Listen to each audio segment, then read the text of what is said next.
ஒரு 14 வயசு பையனை அழைச்சிட்டு ஒரு அம்மா வந்தாங்க. அவங்க கம்ப்ளைண்ட் என்னன்னா, சாமி இவன் நான் என்ன சொன்னாலும் என் பேச்ச கேட்க மாட்டேங்கிறான், எப்படியாவது நான் சொல்றதை கேட்க வைங்க அப்படின்னா. நான் சொன்னேன், நானே எங்க அம்மா பேச்ச கேட்கல, நான் எப்படி இவனை சொல்றது? ஆனா அந்த அம்மா விடல. இல்ல இல்ல சாமி, நீங்க சொல்லியே ஆகணும், உங்களுக்கு தெரியும் பெண்கள் பிடிச்சாங்கன்னா ஒண்ணும் பண்ண முடியாது. நான் கொஞ்ச நேரம் அவங்களை எப்படியாவது திசை திருப்ப முயற்சி பண்ணி பார்த்தேன். இல்ல இல்லம்மா, நானே ஒழுங்கா கேட்கல எங்க அம்மா சொன்னதை. எங்க அம்மா எவ்வளவு சொன்னாங்க, நான் முடியாம தான் சாமியாரா போயிட்டேன், நான் எப்படிமா சொல்றது?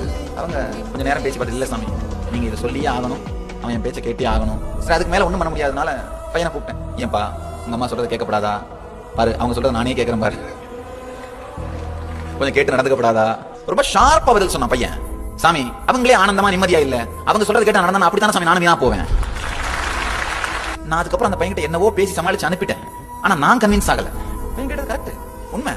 அனுபூதி இல்லாதவர்கள், பூரணத்தன்மையை தனக்குள்ளேயே உணராதவர்கள் வைக்கின்ற குறிக்கோளை விசாரிக்காமல் மக்கள் கூட்டம் இயங்குவதனால், வாழ்க்கை நடப்பதனால் குறிக்கோள் இல்லாத, தெளிவு இல்லாத சமூக இயக்கம் நடந்து கொண்டே இருக்கின்றது. அததான் மாயைன்னு சொல்றோம்.